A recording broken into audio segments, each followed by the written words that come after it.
भगवान ने स्त्री की रचना करते समय उसमें कौन सी कमी छोड़ दी थी? दोस्तों, आज का प्रसंग हम सबको जान लेना बहुत ही जरूरी है। आपसे निवेदन है कि इस वीडियो को बीच में छोड़कर ना जाए। इस वीडियो से आज आपको बहुत ही महत्वपूर्ण जानकारी मिलने वाली है, तो चलिए अपने ध्यान को एकाग्र कीजिए और सुनिए। यह जानकारी मित्रों, स्त्री को संसार की जननी कहा जाता है।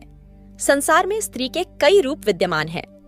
माँ बहन, पत्नी बेटी, दादी मौसी, चाची नानी इत्यादि स्त्री के कई नाम हैं। सभी रूपों में अपने कर्तव्यों को भली भांति निभाती आ रही है। दोस्तों, अवगुण हर एक प्राणी में होते हैं, इसमें कोई बड़ी बात नहीं। चाहे स्त्री हो या पुरुष, जिसमें गुण होते हैं तो उसमें कोई ना कोई दोष भी होता है। पर हमें दोष ना देखकर गुणों को देखना चाहिए। हमें किसी के दोष को देखकर बुरा नहीं बनना है, क्योंकि कहते हैं मनुष्य जो देखता है वही सोचता है, और जो सोचता है वही करता भी है।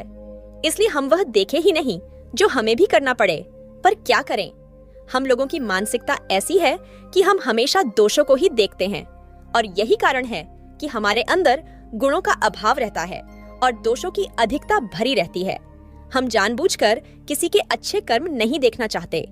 उसके दुर्गुणों को देखकर हम अपने मन मस्तिष्क विचारों बाड़ी में गंदगी जमा करते रहते हैं और उसी को अपनी वाणी और कर्म द्वारा लोगों के बीच फैलाते रहते हैं।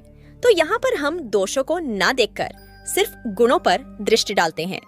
संसार में ईश्वर की सर्वश्रेष्ठ रचना स्त्री है। संसार में मनुष्य का प्रभाव स्त्री से ही हुआ है, इसीलिए स्त्री संसार की जननी है। स्त्री के कारण ही संसार का संतुलन बना हुआ है। मैं आपको बताऊंगी कि स्त्री जितनी कोमल होती है, अंदर से उतनी ही मजबूत होती है। संसार के हर संकट, हर परिस्थिति से लड़ने की उसके अंदर शक्ति होती है। हृदय में ममता का अपार भंडार होता है, करुणा का भाव होता है, संतान के पालने और पुरुष को सुख प्रदान करने की अद्भुत कला होती है। स्त्री मानव और मानवता की होती है, इसलिए हमारे देश में स्त्री को देवी कहा जाता है। उसकी पूजा की जाती है। जिस घर में स्त्री की पूजा होती है वहाँ देवता निवास करते हैं। जहाँ स्त्री का अपमान होता है, उसे दबाया जाता है, सताया जाता है, वहाँ महाभयंकर दुख भी बाहां फैलाए खड़े रहते हैं। दरिद्रता पग लगाए बैठी रहती है। घर में लक्ष्मी का आगमन स्त्री पूजा से ही होता है। इसलिए आपसे निवेदन है, स्त्री को कभी सूक्ष्म न समझें। स्त्री पुरुष की शोभा से ही बनने वाला घर तब तक घर नहीं बनता जब तक उसमें स्त्री का निवास ना हो। इसीलिए कहा गया है, बिना स्त्री के घर की कोई शोभा नहीं होती। भगवान ने स्त्री को बहुत ही सोच समझकर बनाया है। स्त्री बनाने में परमात्मा ने काफी समय लिया था, ताकि उसमें किसी तरह की गुणों का अभाव ना रह जाए। बताया जाता है कि जब भगवान ने सृष्टि की रचना की थी, तो उन्हें इसकी रचना करने में मात्र एक क्षण का भी समय नहीं लगा था। पर जब भगवान ने स्त्री की रचना की, तो इसमें उन्हें काफी समय लग गया था।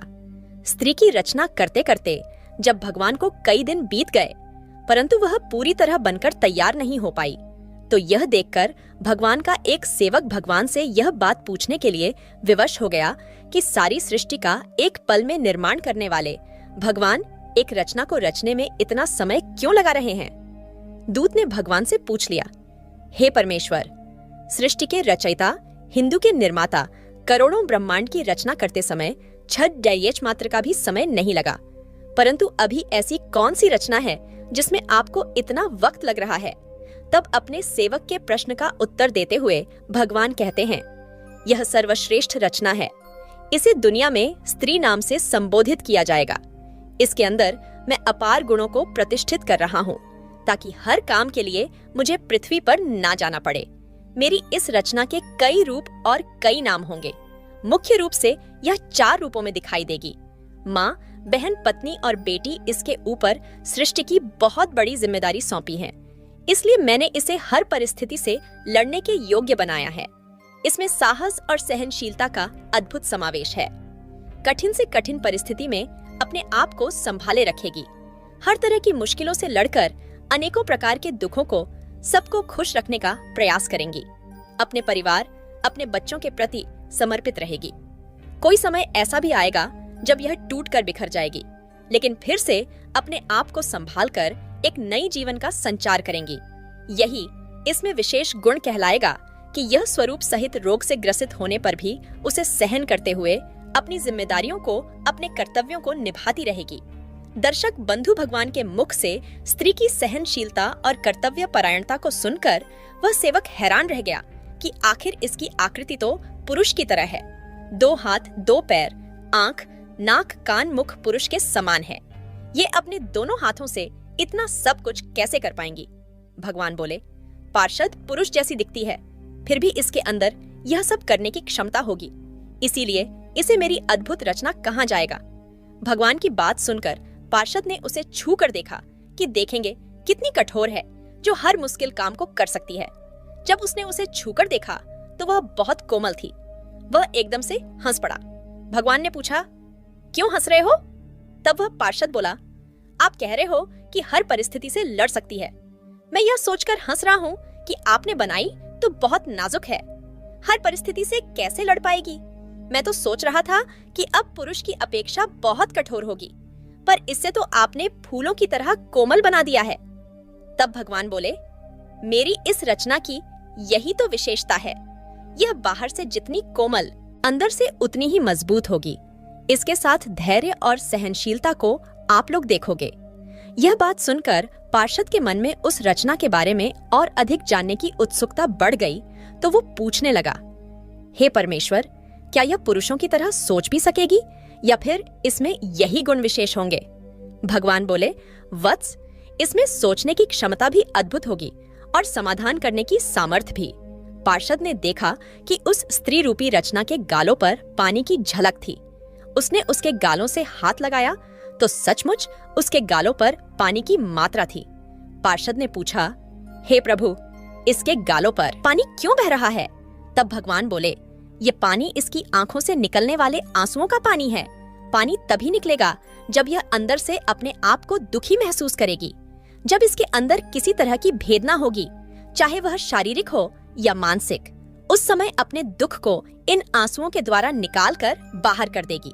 इसके मन की सारी पीड़ा, सारी व्यथा आंसू का रूप लेकर बाहर निकल जाएगी और यह फिर से अपने आप को उतना ही मजबूत बनाने की, अपने दुखों को भुलाने का इसके पास यह सबसे अच्छा माध्यम होगा और इसकी ताकत भी होगी। अपने आंसुओं से अच्छे अच्छों को झुका भी सकती है, इन आंसुओं को अपना भी बना सकती है। दर्शक बंधु भगवान की बात सुनकर सेवक बोला, हे भगवान, वास्तव में आप महान हो। आपने स्त्री रूपी अद्भुत रचना करके संसार को सजा दिया है। संसार में एक अनमोल रतन भेजा है और सच बात है, बंधु स्त्री का त्याग, बलिदान, साहस और सहनशीलता वास्तव में अद्भुत और अकल्पनीय त्याग, इतना बड़ा जो कोई नहीं कर सकता। किस प्रकार वह अपने माता पिता, भाई बहन, सगे परिवारी जनों से अलग होकर विवाह करके किसी दूसरे पुरुष के साथ जीवन भर साथ रहने का प्रण करती है। जरा सोचो, यदि तुम अपने माँ बाप, भाई बहन, घर परिवार से कुछ दिन के लिए अलग हो जाते हो तो तुम्हें कैसा लगता है? वह तो अपने परिवार जनों से हमेशा हमेशा के लिए अलग होकर जीवन भर तुम्हारे साथ रहने आती है, जिनके साथ खेलकूद बड़ी हुई, जिनके साथ अनेक प्रकार की भावनाएं जुड़ी हुई थीं। उन सबको उसने कैसे छोड़ा होगा और नए स्थान पर जाकर, जहां उसका कोई नहीं होता, वहां रहकर जीवन की तलाश करती है। एक नए सिरे से खुशियों को एकत्रित करती है, उनमें रमने का प्रयास करती है, उनमें अपना सुख दुख बांटती है। स्वयं चाहे प्रसन्न रहे या ना रहे, पर अपने उन परिवारजनों को प्रसन्न रखने का प्रयास करती है। कई बार परिवार के लोग अलग तरह की सोच वाले मिल जाते हैं। उस समय उसका जीवन बड़ा ही कष्ट भरा होता है। उनके साथ रहने का प्रयास करती है। कई बार उनके बुरे आचरण के कारण जीवन का भी बलिदान करना पड़ता है। धन्य है नारी शक्ति, तू जो तुझमें विधाता ने इतने दुख सहन करने की सामर्थ्य दी है। हर महीने मासिक धर्म की पीड़ा को सहन करना बच्चा जब उधर में आता है, तब अनेक प्रकार की पीड़ा ढाव को सहन करते हुए प्रसव काल की उस भयंकर पीड़ा से गुजरना पड़ता है, जो साक्षात मृत्यु का दूसरा रूप होती है। उसके बाद बच्चे का जन्म सकुशल हो जाए तो उसके लालन पालन में अनेक कष्टों को सहना पड़ता है और उसके लिए अपने सुखों का बलिदान करना पड़ता है। खुद दुख सह लेती है, अपने बच्चे को दुख से बचाकर रखती है। त्याग और बलिदान बड़ा ही अद्भुत है। सच में नारी ईश्वर की सर्वश्रेष्ठ रचना है। दर्शक बंधुओं, उधर भगवान का वह पार्षद बोला, हे प्रभु, आपने इतना समय लगाकर स्त्री की रचना की है। तब तो यह रचना जरूर आपकी संपूर्ण रचना होगी। तब भगवान बोले, नहीं, अभी इसमें एक कमी है। यह सबके लिए सुख का कारण बनेगी, सबको खुश रखने का प्रयास करेगी, अपने परिवार की हिम्मत बनेगी, मगर खुद का महत्व भूल जाएगी कि नहीं समझ पाएगी कि मैं दुनिया के लिए कितनी मूल्यवान हूँ। यह दिए की तरह अपना जीवन बिताएगी। दिया का एक ही चेहरा रहता है और चारों दिशाओं को रोशन करता है। ऐसे ही स्त्री का जीवन है। दूसरों के लिए अधिक जीती है, दूसरे के सुखों के लिए खुश रहती है। वास्तव में ईश्वर के द्वारा दिया गया संसार को एक अद्भुत रचना है। इसलिए हमें कभी स्त्री का अपमान नहीं करना चाहिए, कभी उसे कष्ट नहीं पहुंचाना चाहिए। स्त्री का सम्मान करना चाहिए, चाहे वह जिस रूप में हो। यदि आपको मेरे विचार अच्छे लगे हो तो अपनी राय कमेंट बॉक्स में जरूर देना।